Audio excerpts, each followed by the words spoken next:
보면 일단 이재명 대표와 한동훈 대표 간의 회동이 이르면 다음 주 경우에 따라서는 이번 주말에 있을 수도 있다라는 언론 보도가 있는데요. 예, 시기와 의제 이런 것들은 조율이 되고 있습니까? 뭐 굳이 그걸 조율을 해야 되겠지만은 네. 더 근본적인 저희의 마음은 국정을 정상화한다는 대전제와 대목표가 있기 때문에 네. 시기나 주제나 형식 이런 것은 저희는 이미 열려 있고 또 국정을 정상화하고 정치를 돌아가게 하는데 뭐 우리는 국민의 입장에서 필요하다고 보니까 그의 공감이 있다면 예. 현재 조금 더 어려운 처지에 있는 거는 한 대표 아닙니까? 예. 이쪽 저쪽 예. 다 상황을 봐야 되니까 그쪽에서 이렇게 공감하고 수용하고 네. 움직일 수 있는 선상에서 시기와 의제와 형식 이런 건 다 뭐 맞춰가면 된다 예. 보고 있습니다. 일단 뭐 다음 주 수요일 한동훈 대표 취임 100일 기자회견 뭐 예정이 되어 있는 것 같아서 그 무렵의 시기는 근데 뭐 시기야 뭐 중요한 것은 아니라고 보여지고 중요한 것은 의제인데요. 저희들 의제도 제가 말씀드렸듯이 다 열려 있다고 보시면 되죠. 근데 제가 국민의힘 쪽 취재해 보니까 이재명 대표의 회동에서 우리는 민생만 이야기할 거다. 그러니까 예컨대 지금 핵심이 되고 있는 김건희 특검법 그리고 최혜병 특검법 이 특검에 대해서는 우리는 아직 그 논의할 단계는 아니라고 생각하고 사전에 특감을 먼저 설치하라고 요구를 해야 되는데 그마저도 지금 국민의힘 내부에서 의견이 갈리는 거 아니겠습니까? 이제 그거를 이제 어떤 처지라고 표현해야 될지는 제가 잘 모르겠는데 네.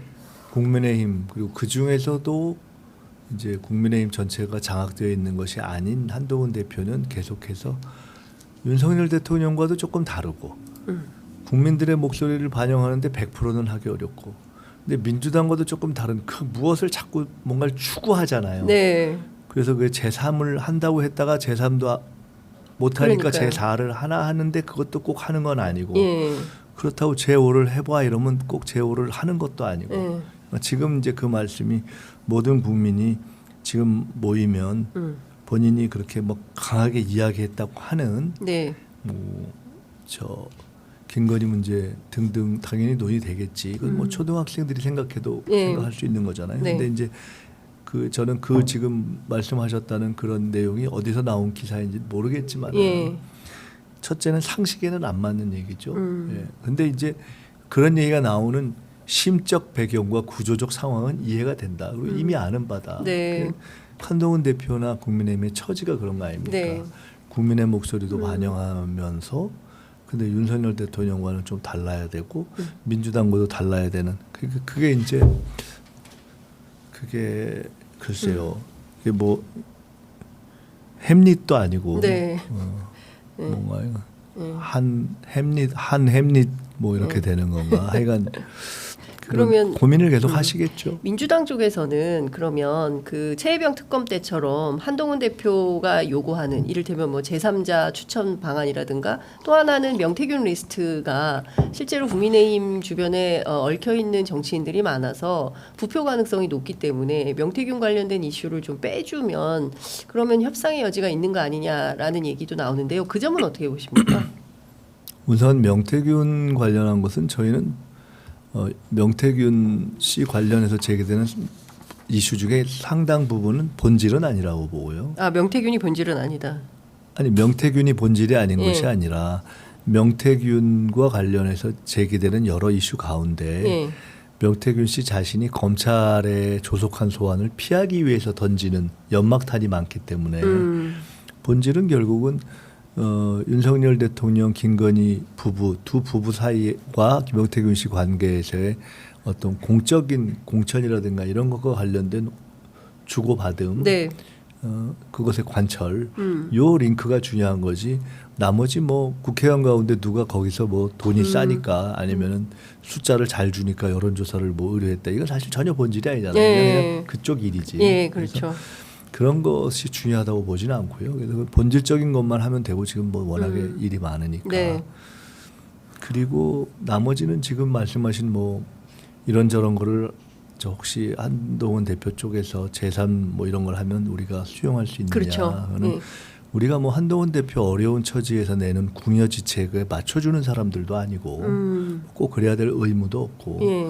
우리가 수용하고 말고를 떠나서 국민의 요구를 반영한 이야기인가. 네. 처지는 이해해야 하니까 우리가 네. 그 처지를 이해하려고 애는 쓰겠지만은 국민의 요구를 무력화하고 미봉하거나 아니면은 그냥 무의미하게 만드는 것을 저희가 옳다고 할 수는 없잖아요. 네. 맞장구 칠 수는 그렇죠. 없죠. 그러나 이제 한동훈 대표의 입장이 워낙에 이제 곤궁하고 하니 그런 차원에서의 어떤 뭐 방안을 네. 낸다면은 뭐 그런 등등은 다 모든 것이 다 열려 있는 열려있다. 거니까 예. 그렇지만은 뭐 그런 걸 전제로 해서 이야기할 필요는 없을 것 같고 예.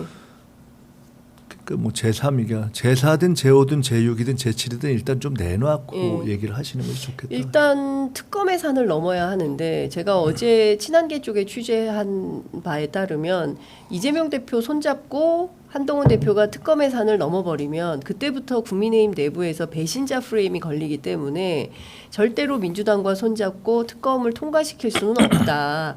따라서 민주당 쪽에서 그런 생각을 한다면 그거는 오판이 될 것이다. 이 얘기를 합니다. 뭐 우리는 오판 이런 거 안 하고요. 예. 한동훈 대표가 제가 말씀드렸던 것처럼 저는 개인적으로 굉장히 햄리청이구나. 네. 그다음에 이제 결정권자로서 결정을 내리는 데는 별로 이렇게 꼭 최적화되어 있지는 않을 수도 있겠구나 이런 생각을 저는 합니다 개인적으로는. 네네. 그리고 이제 국민들이 보실 거 아니에요. 네. 아 저분이 계속 몇 개의 사안을 보니까 결정권자가 되기는 좀 어렵겠구나 네. 그 판단을 점점 늘어갈 거라고 봅니다. 네. 그래서 그것은 본인들의 선택할 몫이라고 보고요. 예. 근데 그리고 이렇게 되면 의원님 민주당의 손을 잡느냐 아니냐가 중요한 것이 아니라 국민의 힘 이거 좋아하신다면서요. 그러니까 제 그 국민의 말을 좋아한다고. 편에서 네. 판단을 할 거냐 아니냐 그것만 생각하시면 되는 거죠. 예, 민주당이 중요한 게 아니라 국민의 편에서 김건희 특검법에 네. 동의를 할 거냐 말 거냐 이 결정을 내려라라는 말씀을 좀 주셨습니다. 그 오늘 아침 조선일보에 재밌는 기사가 실렸는데요. 친윤계는 30에서 40명, 친한계는 20여 명. 그 세를 따져보면 친한계가 18.5%. 그래서 새 싸움에서 한동훈 대표가 열세다 이런 주장을 하기 때문에 결과적으로 이제 지금 제일 중요한 건 이제 특검의 산을 넘는 건데 그게 불가한 상황으로 가고 있다면 민주당 입장에서는 저는 그 기사를 제가 뭐 조선일보를 잘 안 보기 때문에 네. 그 기사를 안 봐서 모르겠지만은 그렇게 큰 의미 있는 분석은 아닌라고 봅니다. 그 말씀하신 대로라면. 네. 소위 친한계라는 게 존재하는지 아닌지도 우리가 모르는데 어. 그 숫자가 작다 하는 건 뭐 굳이 분석할 필요도 없는 얘기고 그 얘기대로 20명이나 된다면 놀라울 정도로 대단한 것이기 때문에 놀라고 대단한 거죠. 그 실제로 그렇게 해서 20명 중에 20명이 반타작이라도 하면은 전국을 움직일 수 있는 거잖아요. 예. 그렇기 때문에 지금은 누구든지 10명을 예. 민주당이 아닌 쪽에서 10명을 움직여서 움직일 수 있으면은 그분이 캐스팅 보트예요. 그렇기 때문에 예. 그 한동훈 대표가 10명을 어떤 방향으로도 단일 대우로 갈 수 있으면은 네. 본인이 전국을 상당히 리드할 수 있겠죠. 그렇기 한동훈 때문에 10명만 모으는 친윤과 캐스팅. 친한의 숫자 비교라는 건 아주 의미 없는 비교고요. 그리고 또 하나는 저는 사실은 지금 여당 내에서의 숫자 분석이 친윤과 친한이 뭐가 의미가 있는가. 왜냐하면 조중동이 이미 김건희 나가라라고 하고 있는 판이기 때문에 속으로는 다 똑같은 생각을 하고 있을 거 아닙니까. 조선일보가 일단 왜 안 나가냐 답답해 죽겠다. 우리가 매일 그렇죠. 칼럼 쓰기가 힘들다. 맞습니다. 지금 이렇게 비명을 지르고 있는 거 아닙니까. 네. 그렇기 때문에 실제로 그럼에도 불구하고 국민의힘이 안 움직이는 핵심은 뭐냐. 저는 공검 현상이라고 봅니다. 공검 현상이요? 검찰을 두려워하는 거죠. 공검 현상. 예, 그러니까 사실 지금 저분들 가운데 윤석열 공천을 다시 받을 일이 없잖아요. 그렇습니다. 그렇다고 한동훈 공천을 4년 후에 받을 수 있다고 생각해서 꼭 충성을 한다 이렇게 보기도 쉽지 않을 겁니다. 그러면은 왜 안 움직이는가 딱 하나 있다면은 그냥 조용히 있지.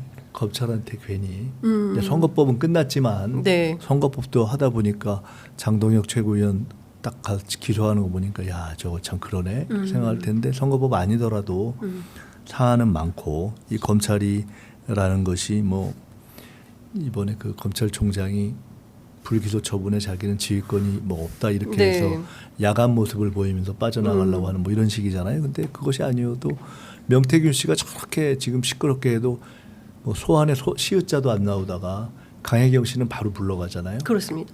그러니까 그런 검찰이잖아요. 네. 그런 걸 보면서 뭘 생각하겠습니까? 국민의힘 의원들이 아유 내가 괜히 했다가 저 1%가 되더라도 돌을 맞을지언정 검찰의 칼은 쥐고 있겠다라고 이야기하는 거잖아요. 예, 대통령이. 그렇죠. 그러니까 아유 그게 더구나 명태균 씨는 윤석열 대통령을 보고 뭐 잘 보지는 못해도 칼은 잘 휘두른다 그러니까요. 이랬다면서요. 예. 그러니까 그건 모두가 알 테니까 그것 때문에 지금 결국은 못 움직이는 거 아닌가라고 해석하지 않으면 사실상 국민의힘 의원들의 저러한 잠복 상태는 네. 설명하기 어렵다 이렇게 봅니다.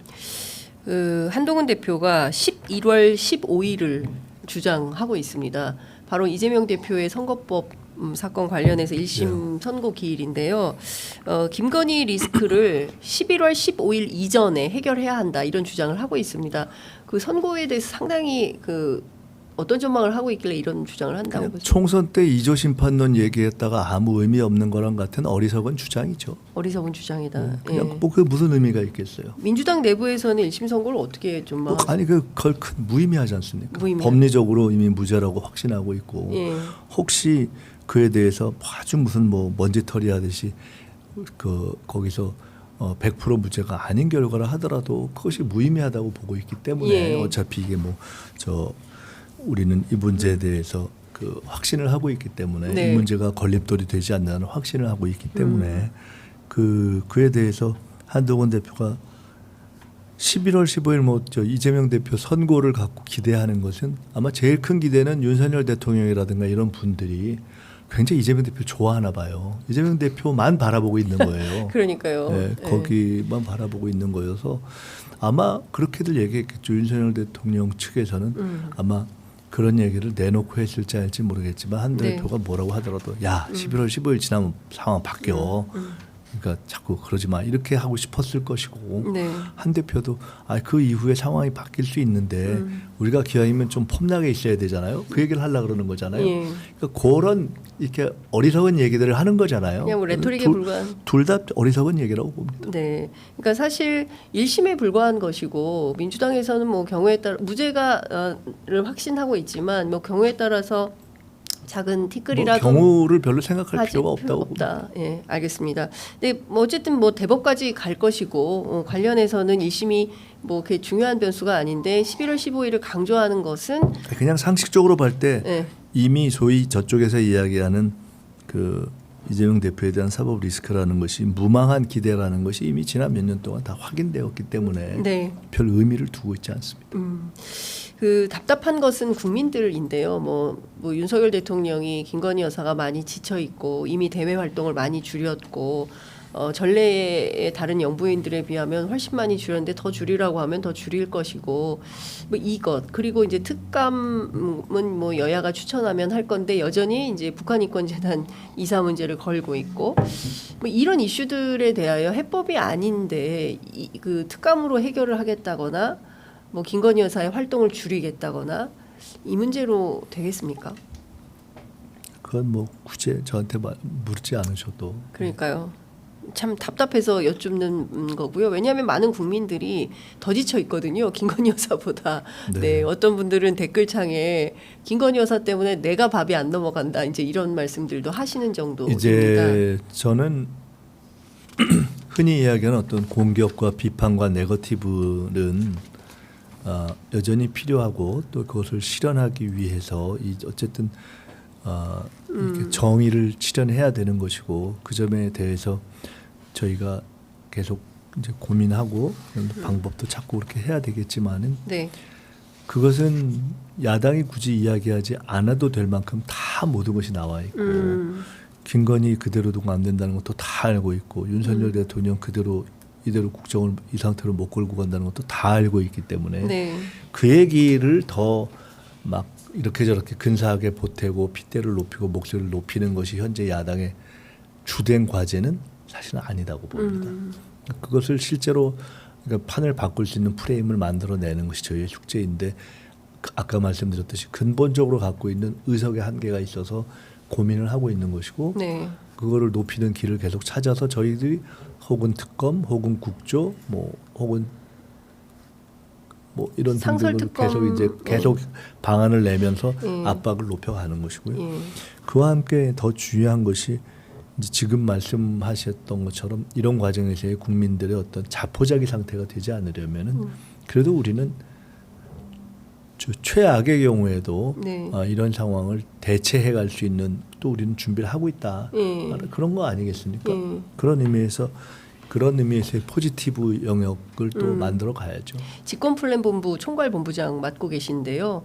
말씀하신 대로 최악의 경우를 대비해서 일을 할 수 있는 채비를 일찌감치 시작을 하셨습니다. 근데 구체적으로 어떤 내용들이 준비되고 있는지 다 하는 거고요. 정책도 준비하고 당원들의 어떤 강화도 준비하고 정책 그다음에 각 사회 세력과의 어떤 힘을 합치는 네. 정책으로 힘을 합치는 문제도 하고 그러면서 전체적인 어떤 아이디어도 만들고 이런 것들은 이제 가장 기본적인 소위 집권 플랜에 있어서의 핵심적인 부분 우선해야 될 부분들을 하는 거고요.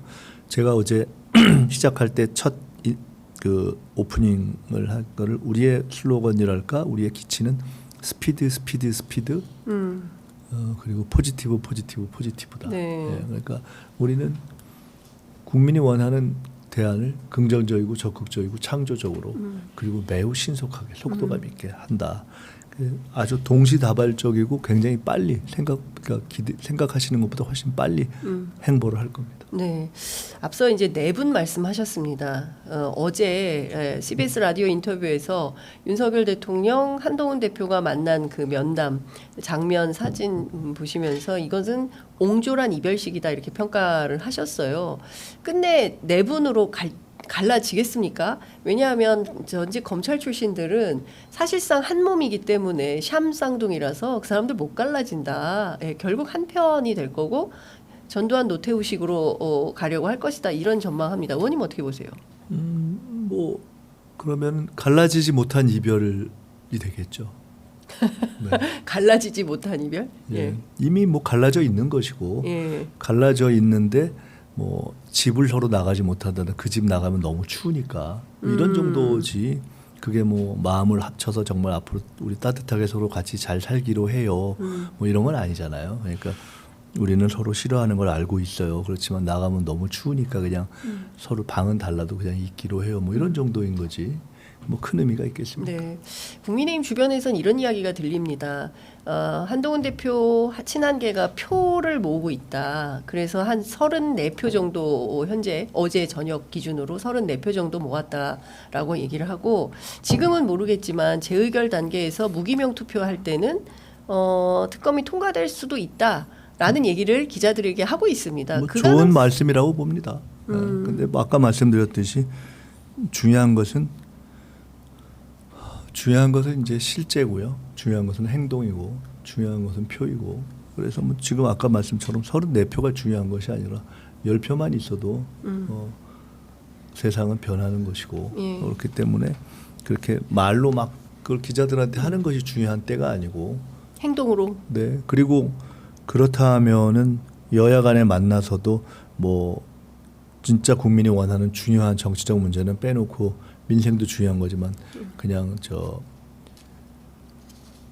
밥은 놔두고 반찬만 조금 맛만 보고 가자 이런 얘기를 하는 것 자체가 이상하잖아요. 그러니까 이제 그런 것을 다 접어놓고 이렇게 제가 아까 말씀드렸듯이 한동훈 대표에게 필요한 것은 이제 저는 이제 무슨 다른 걸 떠나서 그냥 하나의 그래도 중요하게 그 보수 측에서 국정에 대한 책임도 맡아보고 앞으로 정치를 계속 이끌어보겠다는 그런 마음을 갖고 계신 분이잖아요. 그러면은 그런 분이라면은 제가 권하고 싶은 것은 다 떠나서 결정을 할 수 있는 사람이라는 것을 보여주는 것이 좋다. 국민들에게. 네. 그런 것이 없으면은 말을 잘해서 되는 것은 아니잖아요.